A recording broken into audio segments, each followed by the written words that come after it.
So, ooh, that seems really loud. Okay, Corey's just gonna turn it down. Thank you so much, Courtney, for the wonderful introduction, and I should say welcome to Cleveland. I'd also like to thank Will Brown for inviting me to speak today. I know he couldn't make it, but I'm really appreciative for the opportunity because I think this is a really great program. I'd also like to thank Corey because he let me bring in a TV. I decided to bring some visual aids with me today because I'm a visual learner, and I was trying to think of the best way for me to talk about these paintings, and I really wanted to talk about them in reference to other painting and other image references in pop culture. So I felt like this was, though it seems like it's going to be boring, let me tell you, it is going to be a ride. So, but before we get into Alexis's work, I wanted to show you some images of my work because I thought it might be useful so that you can kind of see where I'm coming from when I start unpacking Rockman's work. So this piece that you're looking at right now, it's a painting called Pineapple Face. I don't know if you can tell, but it's a self-portrait. It looks just like me. This next painting is called Sacrifice. It's a painting of a deer carcass, sort of inspired by Soutine. This one's called Flat Cat. It's a skinned pink panther. I can talk to you more about that later. This one is called Portrait of the Artist in Their Studio. It's a painting of an artist studio after Francis Bacon's studio in Dublin.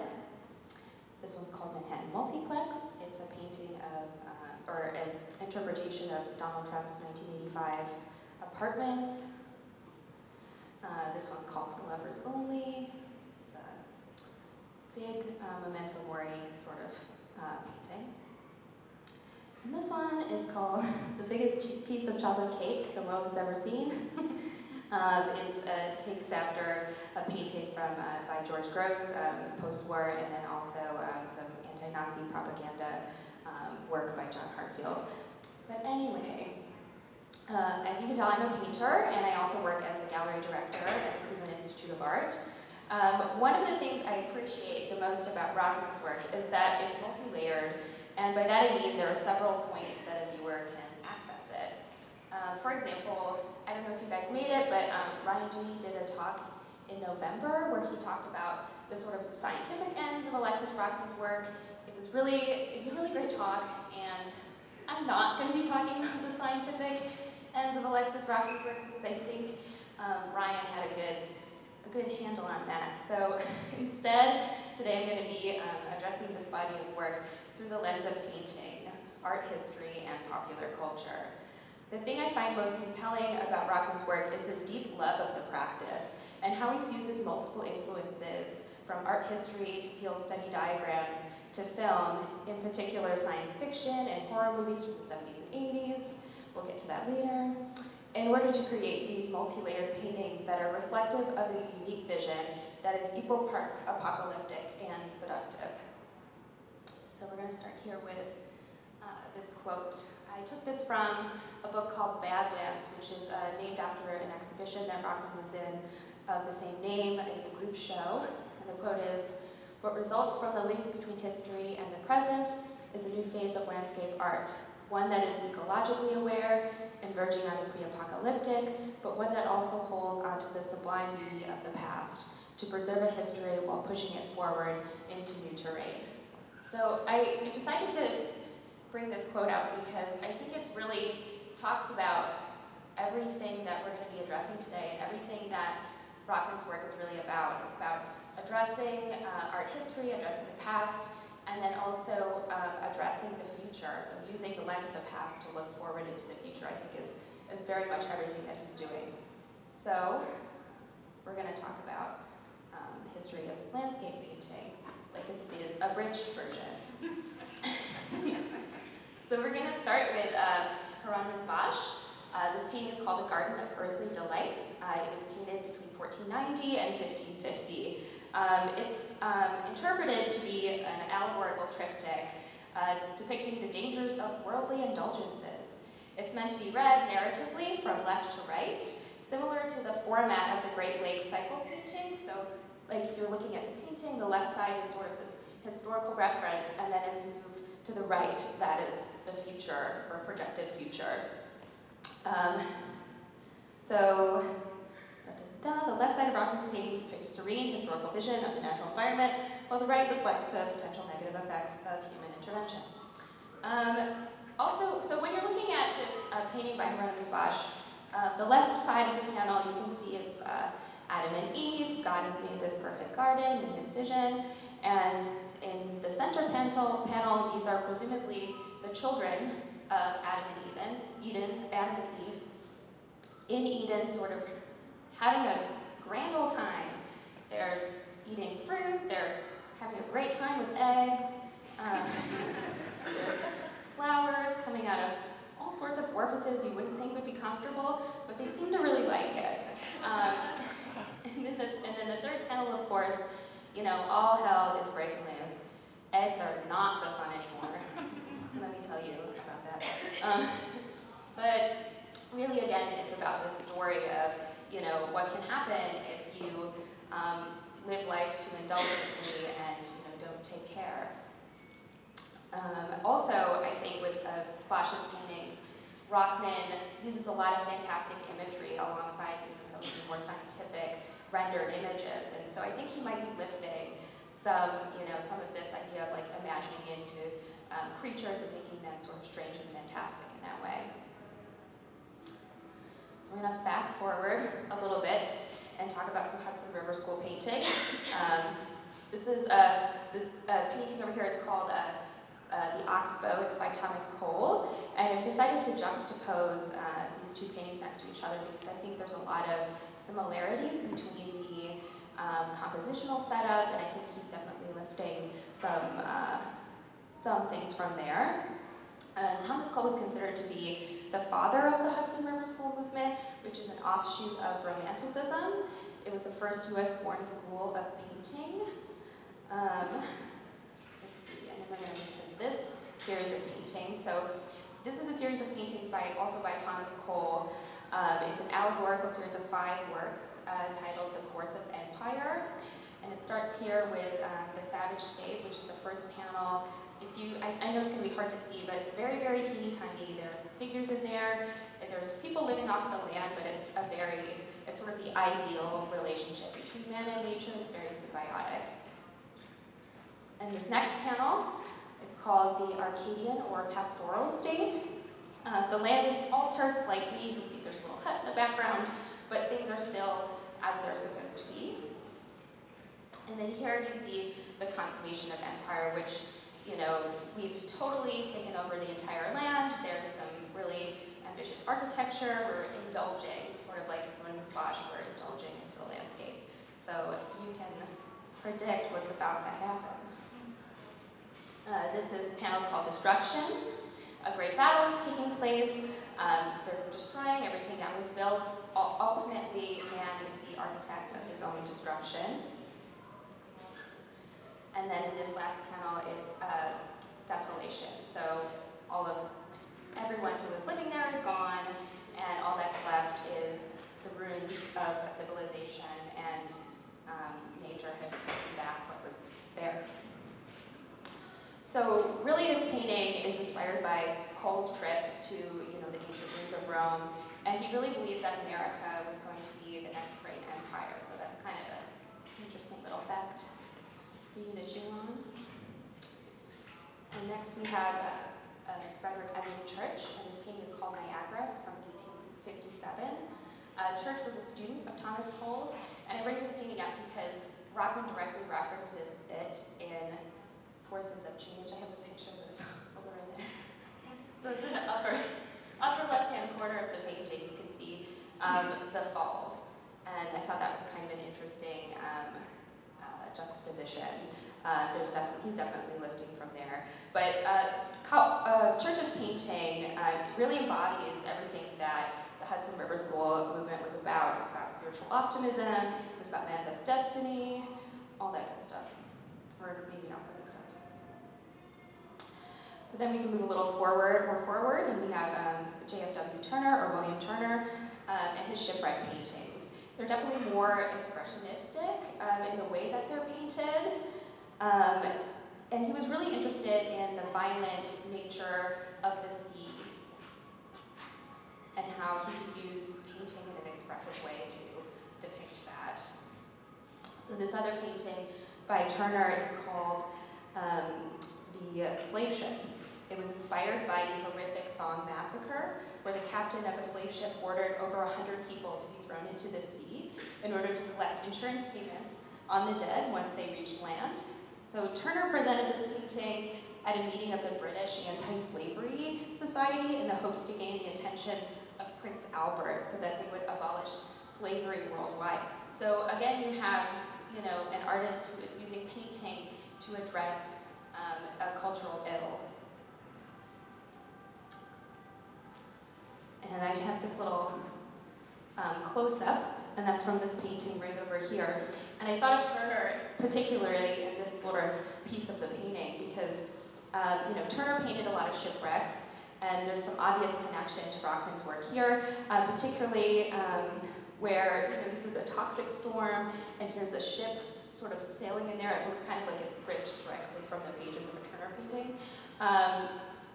You know, as this painting is meant to illustrate the history of water transportation on the lake and how it potentially can damage an ecosystem, this painting is like a mashup, I think, between Cole's Course of Empire and Turner's ship paintings in one.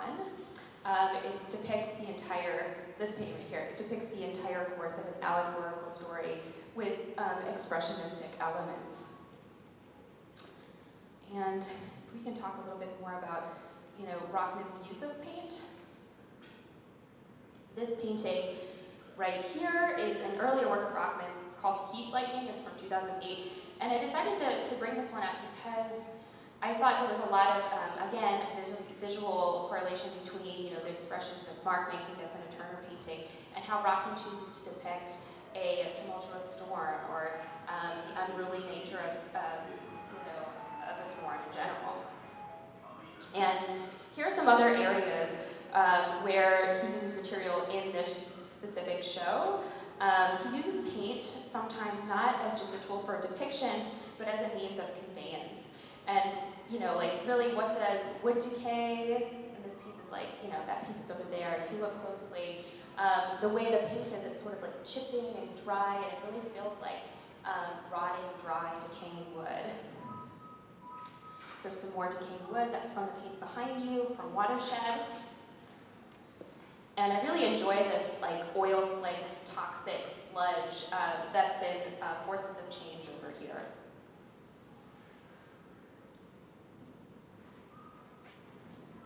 So again, he's imagining into the material in order to physically communicate how he feels about a particular subject.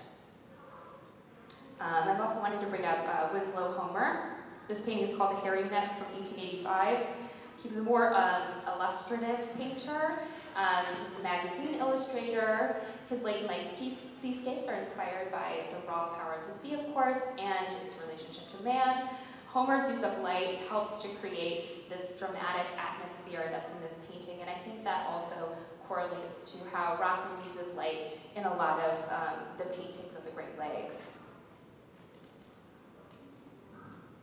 And of course, you know, some other great artists who have depicted the American landscape. We have Thomas Benton's stylistic depictions of the Midwest. And then, of course, you have Charles Birchfield's moody, gorgeous paintings of you know, the landscape. It's really amazing. So clearly influenced by the work of Hudson River School artists like Cole, Church, and Turner, along with the graphic, illustrative, and imaginative landscapes of Homer, Benton, and Birchfield, Rockman's works, though painted expertly and compositionally complex, are not romantically beautiful. At least I don't think they are. His are painted in acrid, kind of gross sounding colors. Also, he has these weird, monstrous creatures that appear, and so, you know, I've been talking about like the fantastic and weird creatures that appear in the Hieronymus Bosch painting. Well, they kind of also, you know, come up in some of these other paintings. He uses, and you know, talking about monstrous creatures and the way he depicts them, painting itself isn't really a environmentally friendly practice.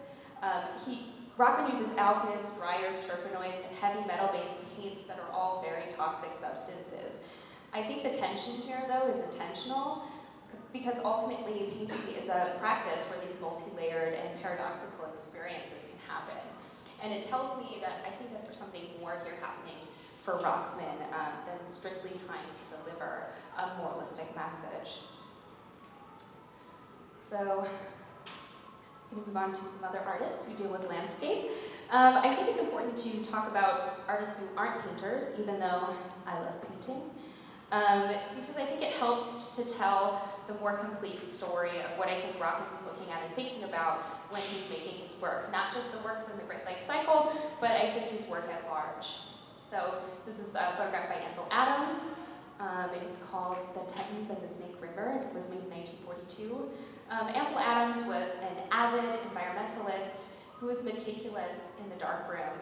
He created bold, romantic sweeping vistas that depicted America's national parks.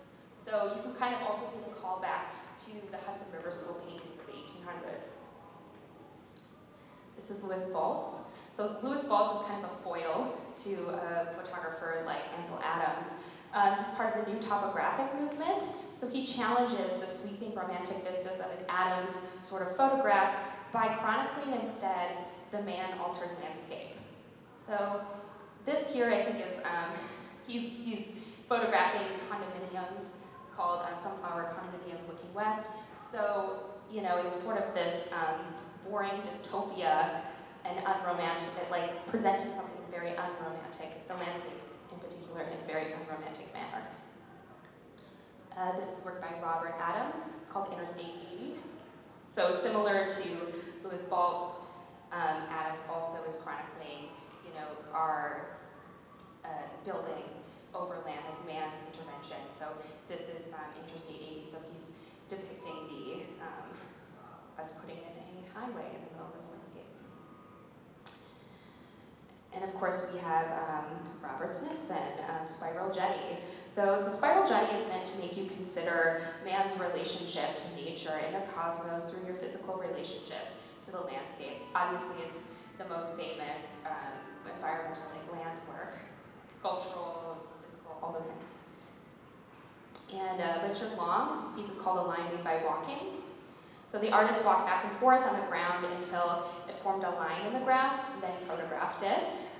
It's a semi-performative piece, simple and unmonumentous, especially compared to something like Spiral Jetty. Long sort of maps the impermanent trace of the body through the landscape. Rockman also has mentioned that his field drawings, so those are the drawings that you saw as you were coming into the gallery, are sort of a mix between the intimacy of a Richard Long, and a field diarist. You have Hannah Mondietta. This series is called the Untitled Silhouette series. In this series, the artist uses the female form to communicate the spiritual connection between the body and landscape. So the photograph is merely a document of her ephemeral performance. Mondietta uses the landscape to explore her identity and place. This is Agnes Den, Wheatfield, A Confrontation. In this ambitious gesture, the artist, with the help of volunteers, hand-planted over a 2-acre wheat field in May of 1982 on a landfill in Lower Manhattan. The crop yielded over 1,000 pounds of healthy edible wheat and represented a fantastic disruption to the urban sprawl of New York City. As well, it was a very cutting commentary about food, world hunger, trade, and economics.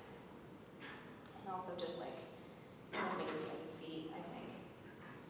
Okay, you guys, so I put this in here because I'm from Cleveland, and I was actually talking to my mom about this talk, and she's like, "Oh, do you remember the the whale building?" I'm like, "Oh my gosh, I have to put that in here."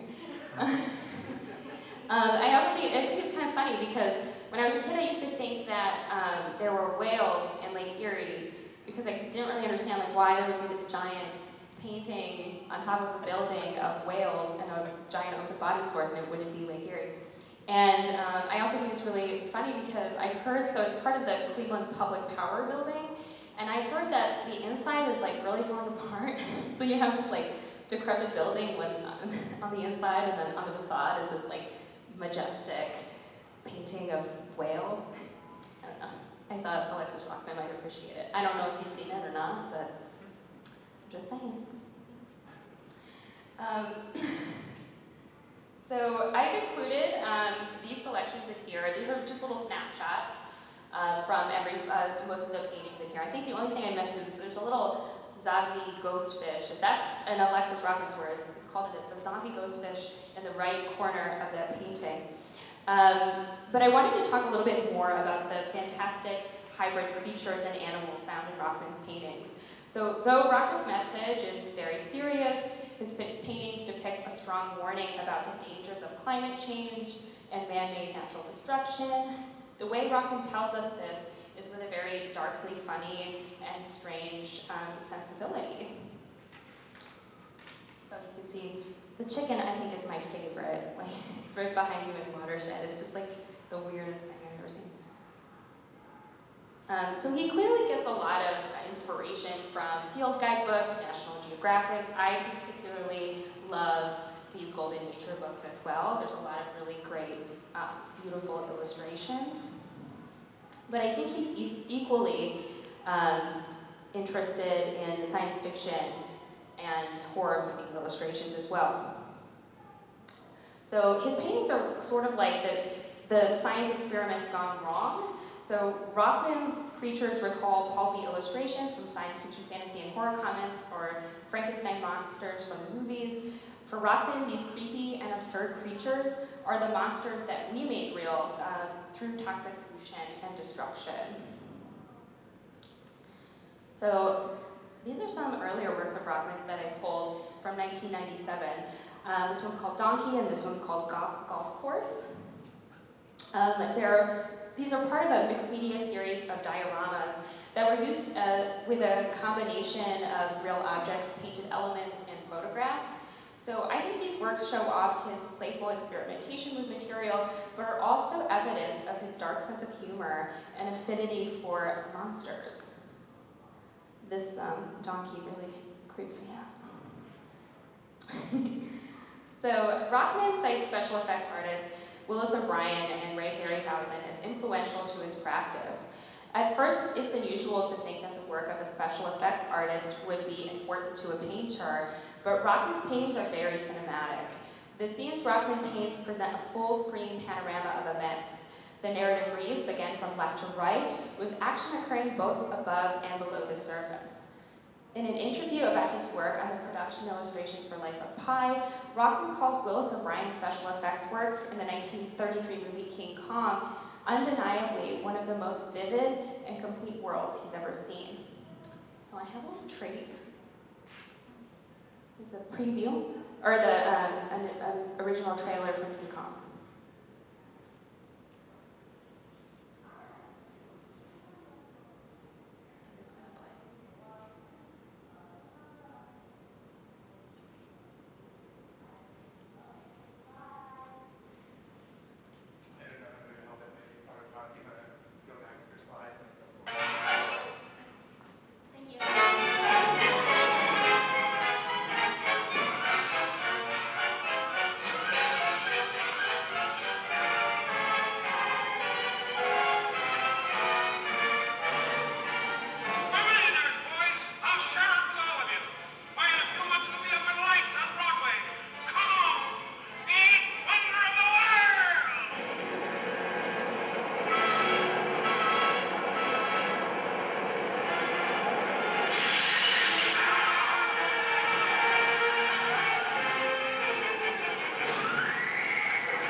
So, first of all, I love the phrase wild, weird, wonderful, and I wish that someone will describe me as that at some point in my life.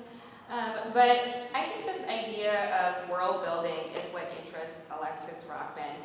In the paintings, he strives to simultaneously create a convincing and fantastic vision of the past and future. Like viewing practical effects in a movie, we are aware of the illusion, but nonetheless dazzled by the physicality of its realness. So I have another clip here. This is a clip from Jason and the Argonauts. It's the infamous skeleton fight from 1963. These effects were created by Harryhausen and is considered to be one of the most compelling scenes of practical effects of its time. The skeleton fight combined pre-recorded live-action footage alongside hundreds of hours of stop-motion animation to create an epic 4-minute-long battle scene. Don't worry, I'm not going to show you 4 minutes of it. Between the skeleton army and the live actors. So this scene is considered influential to many filmmakers because of its ingenious maneuvering and highly convincing effects.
part where the skeletons were actually fighting the actors, because that is truly amazing, because that whole scene was shot, obviously there were no skeletons there, so they had to choreograph everything perfectly for it to be convincing.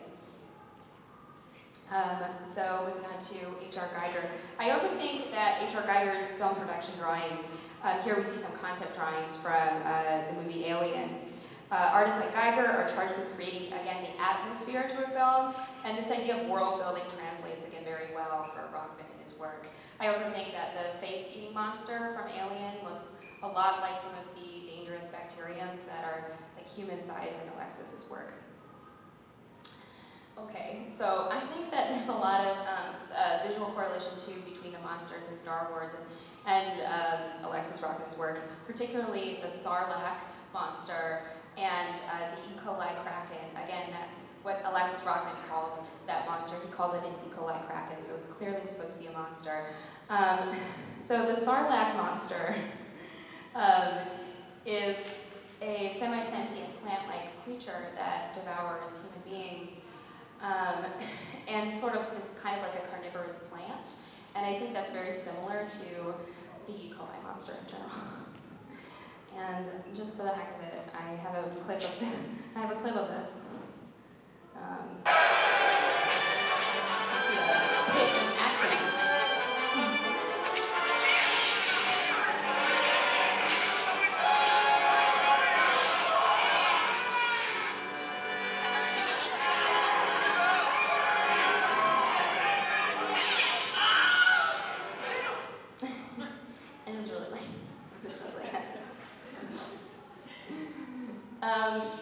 So this brings us to horror movie monsters from the 70s and 80s. So when looking at Rockman's paintings, I immediately thought of the short story The Raft from Stephen King's horror anthology Creepshow 2. It's from 1987.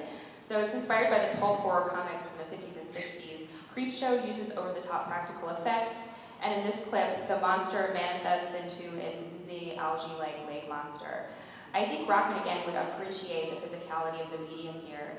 And the scene is like a Rockman painting, to me, is like a Rockman painting come to life. Even the color palette is appropriate. So I've chosen a screen grab from The Raft and juxtaposed it next to the bubbly creek. And as you can see, like, she looks like she could just be inserted into this watercolor, like, you know, covered in this like algae monster. It just fits really perfectly. So in this clip, this is from the end scene of The Raft.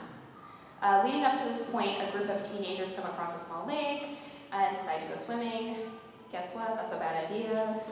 Once they get into the water, they discover they're not alone.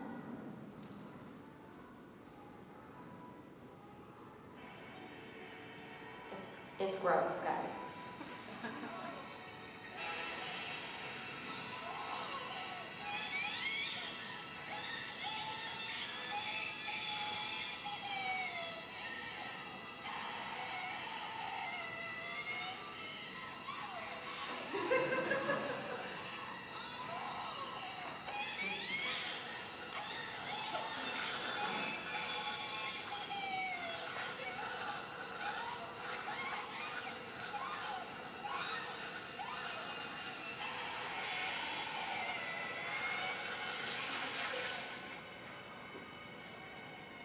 What a chump.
Big mistake, huge. Should not have done it.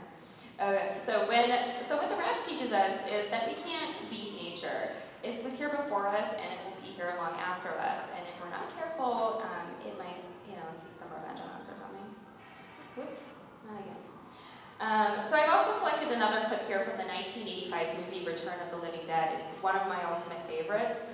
This film came around the beginning of Rockman's career in 1985, and it has some really juicy special effects and makes some pretty heavy commentary about government conspiracy. It's really the epitome of 80s B horror, highly stylized, satirical, and full of gore. So in this opening sequence, two medical supply clerks accidentally release a toxic government chemical that reanimates the dead upon contact.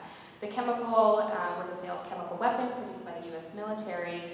Think Agent Orange, but reanimates the dead. So here's this opening scene. Oh shit! You said that thing was alive? So they say. All those paper towels. Hey, these things don't leak. Leak? Hell no, these things were made by the U.S. Army Corps of Engineers.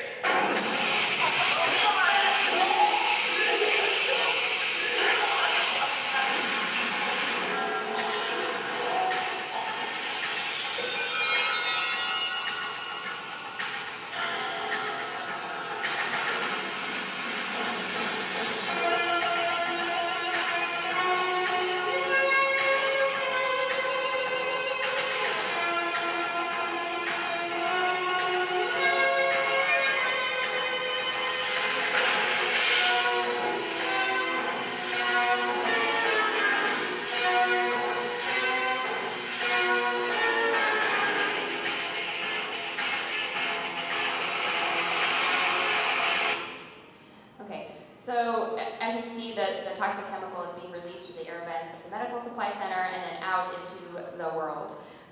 So spoiler alert, when the movie ends in an apocalypse, when the US military ends up bombing the city as their way of trying to resolve the situation, and then in the process accidentally then releases the chemical all over the United States. So I think that this is relevant to Rockman because first of all, there's the effects are particularly really materially juicy and wonderful, but I think that there's a lot of commentary here happening about corporations and the government, who's keeping things secret, who's working within your best interests, and I also think that that's very prevalent in Rockman's paintings as well. So this is my last clip here. It's not a horror or a movie, so don't worry, but it's from the 1979 thriller, The China Syndrome. Jane Fonda plays a news reporter who accidentally witnesses a near catastrophic accident at a Southern California nuclear power plant. So the power company assures them that Fonda and her crew were never in any real danger, and what happened at the plant was nothing out of the ordinary. So fearing that there could be some serious safety violations occurring at the plant, Jane Fonda shows the film to some nuclear physicists who confirm that the accident could have potentially killed them and destroyed half of Southern California. If that's true, then we came very close to the China Syndrome. What? If the core is exposed, for whatever reason, the fuel heats beyond core heat tolerance in a matter of minutes. Nothing can stop it. And it melts right down through the bottom of the plant, theoretically to China. But of course, as soon as it hits groundwater, it blasts into the atmosphere and sends out clouds of radioactivity. The number of people killed would depend on which way the wind is blowing. Render an area the size of Pennsylvania permanently uninhabitable, not to mention the cancer that would show up later. So, yeah, this film raised a lot of questions, not only about the safety of nuclear energy, but sought to critique corporate greed and the power companies who were participating in it. So strangely enough, 12 days after the film's release, you hear the actors say, render the size of Pennsylvania, blah, blah, blah. There was the 3 Mile Island nuclear accident 12 days after the movie was released in Pennsylvania near Harrisburg. So the accident was actually very similar to the one that they described in the movie. And it released toxic radiation into the surrounding environment. It was a big mess. And that accident then resulted in new nuclear regulations in the industry. But when this movie came out before the accident, there was a lot of talk of it, having a false narrative about the safety of nuclear energy. And obviously, it wasn't entirely wrong. So as I close up this conversation, I want to say that like The China Syndrome and other eco-horror and suspense films like it, Rockman creates work that questions our relationship to the environment. He does this by pooling references from sources and influences from past and present in order to produce something that is familiar and also disturbing. The point I'm trying to make here is that Rockman is an artist who's immersed in the tradition of painting, who uses the history of the practice alongside scientific fact to project a speculative future. The future that Rockman predicts is not so different from the ones that are suggested in apocalyptic horror films or stories, or even in some of the paintings of the Hudson River School artists. But there's a lesson here, of course. But to me, Rockman's work isn't about the ending to a story, it's about the way it's told. It's why we return to our favorite films, even when we know what the ending is. There's something to the wondrous nature of the experience in general, and I think that's sort of, what he's going for. And that's it.